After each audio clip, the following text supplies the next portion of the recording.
not the least, we have International School of Pakistan, Khaitan, performing for us. So please welcome with a round of applause Mr. Hassan Faraz. Hassan Faraz, International School of Pakistan, Khaitan سے. نحمده ونصلی علی رسولہ الکریم اما بعد فاعوذ باللہ من الشیطان الرجیم بسم اللہ الرحمن الرحیم. مشکل تھے راستے آسان ہو گئے، دشمن یہ دیکھ کر حیران ہو گئے، رکھا میرے نبی نے دنیا میں جب قدم، پتھر بھی کلمہ پڑھ کر مسلمان ہو گئے. السلام علیکم ورحمۃ اللہ وبرکاتہ. میں آپ کے سامنے اس مختصر وقت میں محبت رسول جیسے مقدس عنوان پر گفتگو کرنا چاہتا ہوں.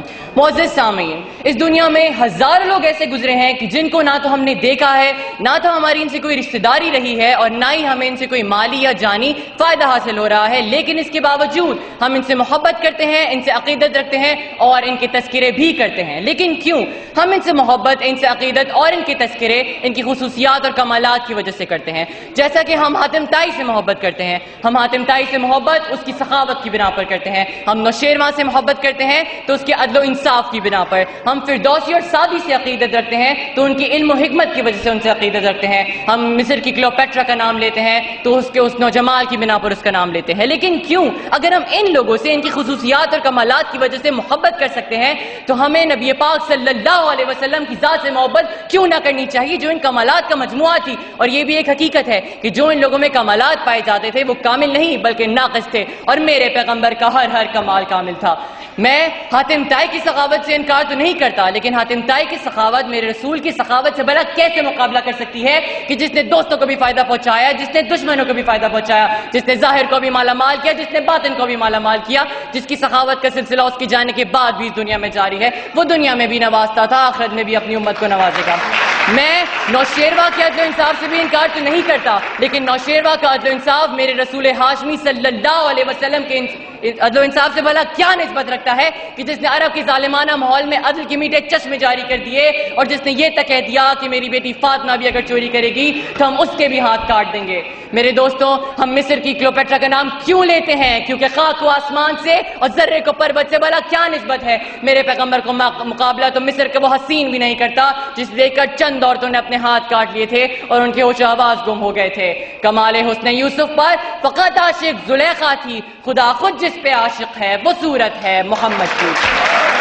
آج دنیا والے کسی کی ذہانت پر ناز کرتے ہیں تو کسی کی دیانت پر ناز کرتے ہیں، کسی کے حسن پر ناز کرتے ہیں تو کسی کی سخاوت پر ناز کرتے ہیں، کسی کی دولت پر ناز کرتے ہیں تو کسی کے اثار پر ناز کرتے ہیں. تو میں اس نبی پر ناز کیوں نہ کروں جس میں یہ ساری خصوصیات پائی جاتی تھی؟ میرے نبی کے اندر صداقت تھی جس سے ابو بکر صدیق بن گئے. میرے نبی کے اندر عدالت تھی جس سے عمر فاروق عادل بن گئے. میرے نبی کے اندر سخاوت تھی جس سے عثمان غنی سخی بن گئے. میرا نبی بہادر تھا جس سے علی شیر خدا بن گئے. میں اس سے آگے بڑھ کر کہنا چاہوں گا کہ میرے نبی کے اندر، میرے پیغمبر کے اندر رب کائنات نے ہر وہ کمال رکھ دیا تھا جو آدم علیہ السلام سے لے کر عیسیٰ علیہ السلام تک تمام انبیاء میں فردن پایا جاتا تھا. میرے نبی کے اندر آدم کا خلق تھا، نوح کی تبلیغ تھی، ابراہیم کا عمل و توحید تھا، اسماعیل کا ایثار تھا، موسیٰ کا جلال تھا، ہارون کا جمال تھا، یوسف کا حسن تھا، یحییٰ کی پاک دامنی تھی. رب کائنات نے میرے نبی میں ہر وہ کمال رکھ دیا تھا.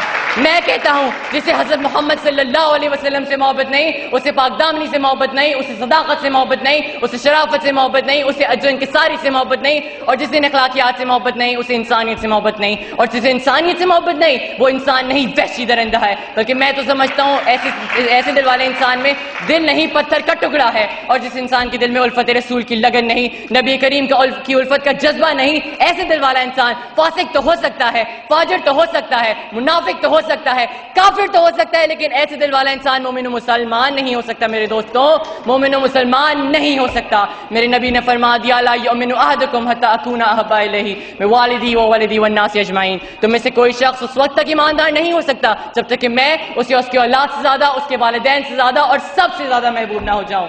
تو آئیے اپنے گریبانوں میں جھانک کے دیکھتے ہیں کہ کہیں ہمارے دلوں میں اپنے والدین کے لیے، اپنی اولاد کے لیے، اپنے عزیز و اقارب کے لیے اور اس دنیا کے لیے ان سے زیادہ محبت تو نہیں، اور اگر ہے تو اس کا مطلب افسوس کے ساتھ میرے دوستوں ہمارے ایمان کو خطرہ ہے. میرے پروردگار نے بھی فرما دیا، اور جو رسول تمہیں دے اسے لے لو اور جسے منع کرے اسے چھوڑ دو۔ آخر میں صرف ایک بات کہنا چاہوں گا کہ تمام بیرونی طاقتوں کو ہم سے ٹکرانے سے پہلے یہ بات کبھی فراموش نہیں کرنی چاہیے کہ ہم مسلمان ہیں، ہماری رگوں میں خون کے بجائے محبت رسول گردش کرتا ہے، ہم دین محمد کے وفادار سپاہی مر جائیں گے، ایمان کا سودا نہ کریں گے۔ وآخر الدعوانا الحمدللہ رب العالمین۔